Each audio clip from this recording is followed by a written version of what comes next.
Hello everyone, स्वागत है आप सभी के आपके अपने ही YouTube channel CK study centre पे। दोस्तों, आज की इस क्लास में हम लोग पढ़ेंगे क्लास 10th के हिस्ट्री यानी इतिहास के मोस्ट इम्पॉर्टेंट सब्जेक्टिव गेस प्रश्न जो आपके फाइनल एग्जाम 2025 के लिए काफ़ी महत्वपूर्ण है। यह सभी प्रश्न आपके एग्जाम में 100% पूछे जाने की संभावनाएं हैं। तो आप सभी बच्चे क्लास को देखिएगा एकदम स्टार्टिंग से लेकर लास्ट तक, ताकि यह सभी क्वेश्चन आपको अच्छा से याद हो जाए और आपको अपने फाइनल एग्जाम में कोई भी दिक्कत ना हो। अगर आप भी चाहते हैं कि इस बार आप 400 प्लस नंबर लाएं, तो आप सभी बच्चे हमें इस नंबर पे व्हाट्सएप पे PDF लिखकर सेंड कीजिएगा, तो आपको हम सभी क्लास का PDF बिल्कुल ही फ्री में दे देंगे। तो चलिए दोस्तों, क्लास को स्टार्ट करते हैं। क्लास स्टार्ट करने से पहले अगर आप लोग न्यू हैं चैनल पे, तो चैनल को आप लोग सब्सक्राइब कर लीजिए और बेल आइकन को आप लोग ऑल पे दबा लीजिएगा, ताकि आने वाले सभी क्लास का नोटिफिकेशन आपके पास पहुँचे और जो भी बच्चे आए क्लास में सभी बच्चे वीडियो को लाइक कर देंगे। तो चलिए दोस्तों, स्टार्ट करते क्लास को। देखते हैं कि आज के क्लास में आप सभी का क्वेश्चन कैसा है। देखिए, पहला क्वेश्चन आप सभी के यहाँ पे, इटली और जर्मनी के एकीकरण में ऑस्ट्रेलिया की क्या भूमिका थी। इटली और जर्मनी के एकीकरण में ऑस्ट्रेलिया की भूमिका जो थी वह क्या थी, यह बताना आप सभी को। देखिए, इसका आंसर क्या है। इटली और जर्मनी के एकीकरण में ऑस्ट्रेलिया सबसे बड़ी बाधा थी। क्या? तो इटली एवं जर्मनी के एकीकरण में ऑस्ट्रेलिया यह सबसे बड़ी बाधा थी। आगे लिखा आपका, चूंकि एकीकरण के पीछे राष्ट्रवाद का हाथ था। किसका हाथ था? तो एकीकरण के पीछे राष्ट्रवाद का हाथ था। ऑस्ट्रेलिया का चांसलर मेटरनी को कहा जाता है। ऑस्ट्रेलिया का चांसलर कौन था? तो मेटरनी था, जिसका कहना था कि किसी भी देश में शासन तो करो, लेकिन जनता की भलाई ना करो।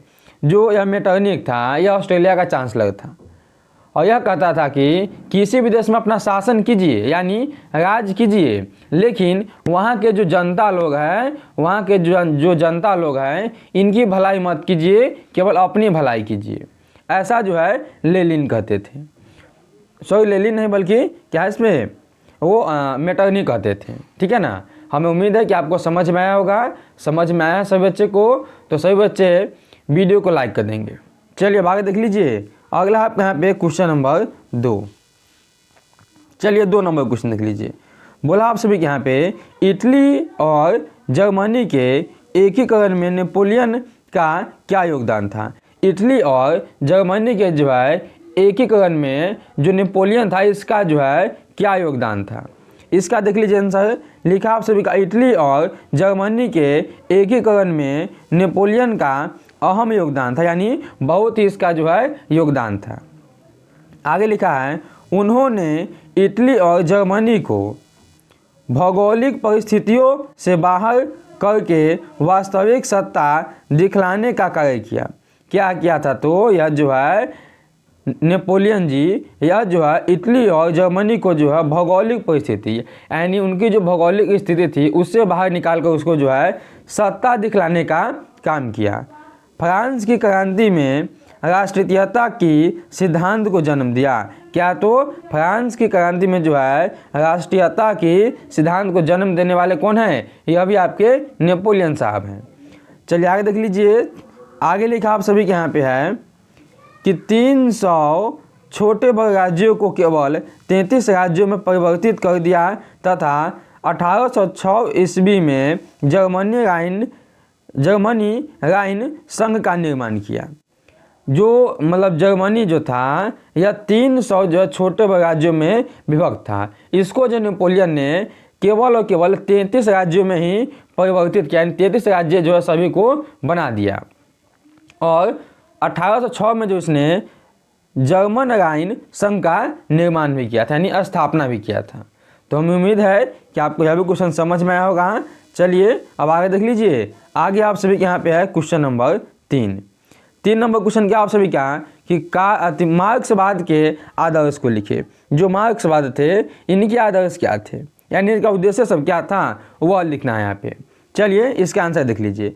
बोला, मार्क्सवाद का उद्देश्य यानी मुख्य उद्देश्य एक वर्गहीन समाज की स्थापना करना था तथा समाज में फैले हुए बुराइयों को हटाना हम सभी के समाज में हर संप्रदाय के लोगों को रखते हैं, उनके साथ किसी भी प्रकार का भेदभाव नहीं किया जाना चाहिए।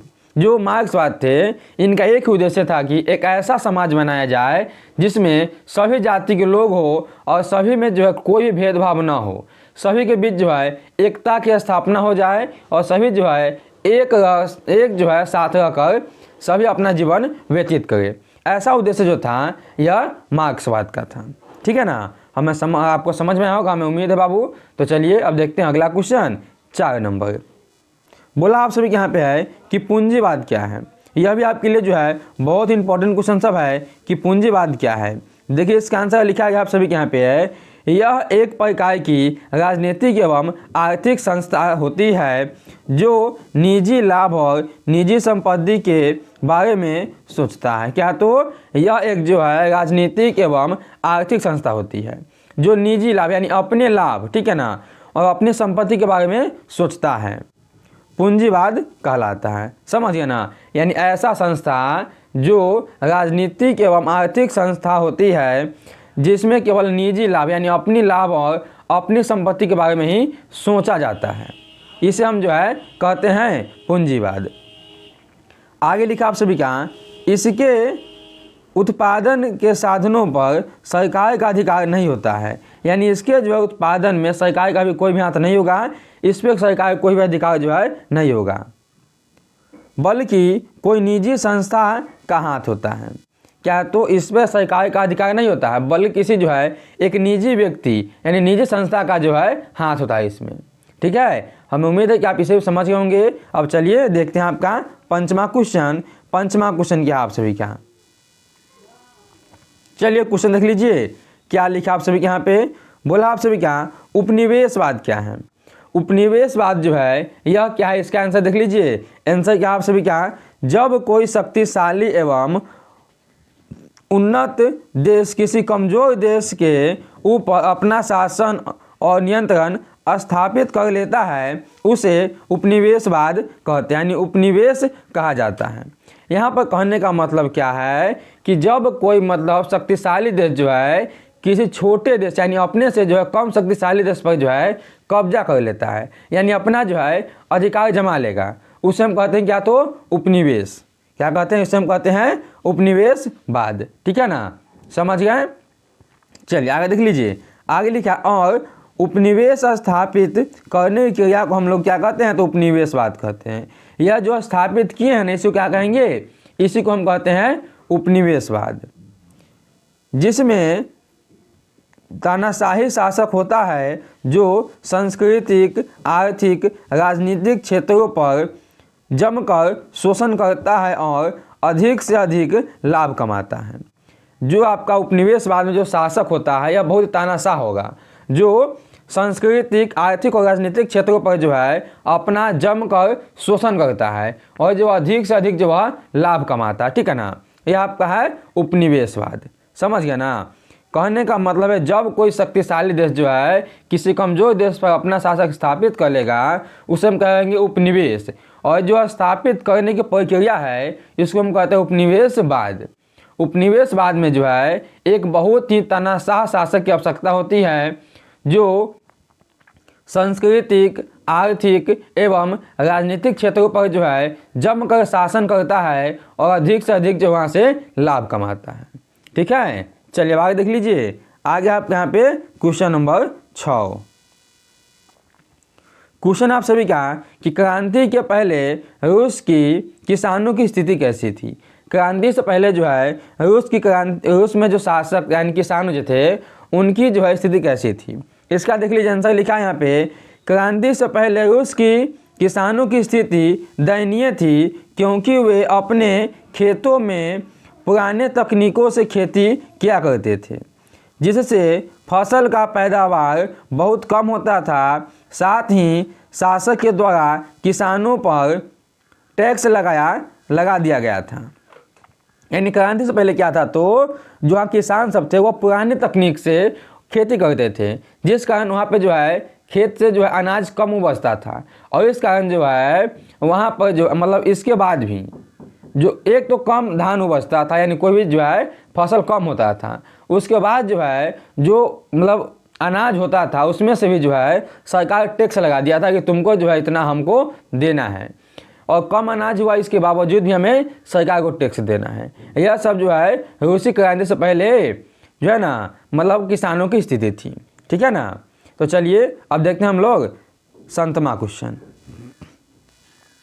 चलिए देख लीजिए क्वेश्चन क्या आपसे भी क्या है, अप्रैल थिथिस क्या है।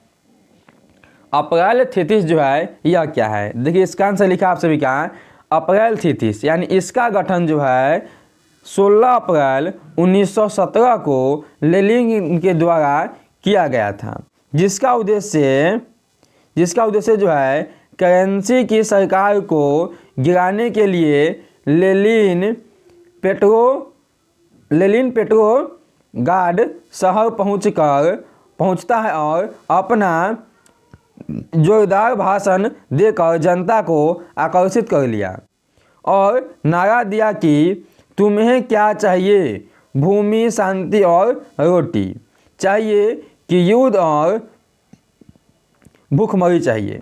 जो लेनिन था यह पहुंच गया कहाँ पे, तो पेट्रोगाद शहर में, और वहाँ पर जो है अपना जम कर जो है क्या भाषण देने लगा, यानी एकदम जोर शोर से अपना जो है भाषण देने लगा और जनता को अपने आकर्षित किया और पूछा उससे कि तुम्हें क्या चाहिए, भूमि, शांति, रोटी चाहिए या युद्ध और भूखमरी चाहिए। ठीक है ना, ऐसा पूछने लगा था।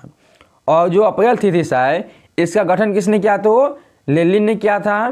कब किया, तो 16 अप्रैल 1917 ईस्वी में किया। चलिए ठीक है ना, हमें उम्मीद है कि आपको यह समझ में आया होगा। अब चलिए आगे देख लीजिए, आगे आपके यहाँ पे 8वां क्वेश्चन। चलिए इसका आंसर देख लीजिए। बोला आपसे भी क्या कि शीत युद्ध से आप क्या समझते हैं। शीत युद्ध जो हुआ इससे हम क्या समझते हैं। इसका आंसर देख लीजिए, वैसा युद्ध जिसमें किसी भी प्रकार का अस्त्र शस्त्र का उपयोग नहीं किया जाता है, केवल बातें यानी बात से ही उसमें काम चल रहा है। ठीक है ना, बातें होते हैं जिसे शीत युद्ध कहा जाता है। देखिए जो शीत युद्ध है इसमें क्या होता है, तो किसी भी अस्त्र और शस्त्र का जो है उपयोग नहीं किया जाता है, बल्कि इसमें क्या है, केवल बातों का ही होता है, यानी बात से ही जो है यह युद्ध होता है। समझे ना, समझ गए। इसमें क्या होता है, केवल बातें में ही जो है युद्ध होता है। इसे वाक युद्ध भी कहा जाता है। यह युद्ध रूस और अमेरिका के बीच हुआ था। किसके बीच हुआ, तो यह जो है रूस और अमेरिका के बीच हुआ था, जिसमें केवल कसम बोल कर यानी मुंह से जो है बोल कर, ठीक है ना, वाक करके यह युद्ध होता है शीत युद्ध। समझ गया ना, इसमें कोई भी जो है अस्त्र और शस्त्र का उपयोग नहीं होता है। चलिए समझ में आप सभी को, तो एक बार आप सभी बच्चे जो है यह से लिख देंगे कमेंट में। चलिए आगे देख लीजिए, आगे आपके यहाँ पे है क्वेश्चन नंबर 9। चलिए देख लीजिए 9 नंबर क्वेश्चन क्या आपसे भी क्या है, बोला है कि ब्रेस्ट-लिटोवस की संधि क्या है। ब्रेस्ट-लिटोवस, ठीक है ना, ब्रेस्ट-लिटोवस की संधि जो है क्या है, इसका आंसर देख लीजिए। लिखा आप सभी क्या, यह संधि, यह जो है आपका संधि जर्मनी और रूस के बीच हुआ था, जिसका गठन 1918 ईस्वी में लेनिन ने किया था। इसका उद्देश्य जो यह ब्रेस्ट-लिटोवस की संधि जो थी यह किसके बीच हुआ, तो जर्मनी और रूस के बीच हुआ था। और इसका गठन कब हुआ, तो 1918 में हुआ। किसने किया, तो लेनिन ने किया था। इसका मुख्य उद्देश्य क्या था, इसका 3 उद्देश्य था। पहला आप सभी के यहाँ पे है शांति स्थापित करना, दूसरा था आप सभी का अर्थव्यवस्था में सुधार, और तीसरा था आप सभी का कि सेना के राहत में सुधार। ठीक है ना, यानी सेनाओं जो थी, जो सेना रहते थे उन सभी के राहत करने की जो है सुविधा देना था। ठीक है ना, यह 3 जो था यह था आपका ब्रेस्ट-लिटोवस की संधि का उद्देश्य। ठीक है, हमें उम्मीद है कि आप इसे भी समझ होंगे। अब चलिए देखते हैं अगला क्वेश्चन 10 नंबर। चलिए देखिए 10 नंबर क्वेश्चन क्या है, और यह तो आप सभी के लिए जो है बहुत ही इंपॉर्टेंट क्वेश्चन बाबू लोग, तो एकदम आप लोग ये सब पढ़ के जाइएगा। ठीक है ना, चलिए देखिए क्वेश्चन क्या आप सभी क्या बोला है, खूनी रविवार से आप क्या समझते हैं। इसका आंसर देख लीजिए। आंसर आप सभी क्या, 9 जनवरी 1905 को जो है जार सत्ता को मिटाने के लिए लगभग 1 लाख मजदूर आपस में मिलकर रोटी दो का नारा लगाते हुए राजा के सेठ पीवर्ग महल की ओर जा रहे थे, जिसकी सूचना मिलते ही राजा ने सैनिकों को निहत्थे लोगों पर गोली चलाने का आदेश दे दिया, जिससे हजारों हजार की संख्या में लोगों की मौत हो गई। यह घटना दिन रविवार को घटित हुआ, जिस कारण से इसे खूनी रविवार कहा जाता है। इसे लाल रविवार भी कहा जाता है। यह आंदोलन खूनी रविवार के नाम से जाना जाता है। क्या हुआ था कि 9 जनवरी 1905 को जो है मतलब कुछ जनता जो है रोटी दो के नारा लगाते हुए जो है राजा के सेंट पीवर्ग महल की ओर जा रहे थे। इसका मतलब जो है सूचना राजा को मिला और राजा जो है सैनिकों को आदेश देते हैं कि सभी निहत्थों पर गोली चला दिया जाए, और जो है सेनाओं ने निहत्थे लोगों पर गोली चला दिया, जिस कारण से जो है मतलब हजारों की संख्या में लोग वहाँ पे मारे गए थे, यानी मौत हो गई हजारों की संख्या में लोगों की। यह जो मौत हुआ इस दिन था आपका रविवार का दिन। कौन दिन था? तो यह आपका रविवार का दिन था, जिस कारण से जो है इस दिन को हम लोग जो है खूनी रविवार के नाम से जानते हैं। इसी को जो हम लोग लाल रविवार के नाम से भी जानते हैं। हमें उम्मीद है कि आपको यह समझ में आया होगा। ठीक है, तो चलिए आज क्लास में आप लोगों के लिए था यहाँ पे टोटल 10 क्वेश्चन। क्लास कैसा लगा आप सभी को? आप सभी बच्चे हमें जो है कमेंट करके बताइएगा, और आप सभी बच्चे जो अपने दोस्तों को शेयर कीजिए ताकि आपके दोस्त लोग भी जो है अच्छा से तैयारी कर पाएँ। अगर आप लोग न्यू हैं, अभी तक सब्सक्राइब नहीं किया है तो सब्सक्राइब कर लीजिए ताकि आने वाले सभी क्लास का नोटिफिकेशन आपके पास सबसे पहले पहुंचे। और जो बच्चे अभी तक वीडियो को लाइक नहीं किए हैं, फटाफट से बच्चे जो है वीडियो को लाइक भी कर लेंगे। इसका PDF कहाँ से मिलेगा आपको हम बता दें स्टार्टिंग में ही, तो आप सभी जो है वहाँ से इस क्लास का PDF ले सकते हैं। तो चलिए दोस्तों, फिर मिलते हैं हम लोग किसी नेक्स्ट वीडियो में। तब तक आप लोग मन लगा पढ़ाई कीजिए। Take care and bye.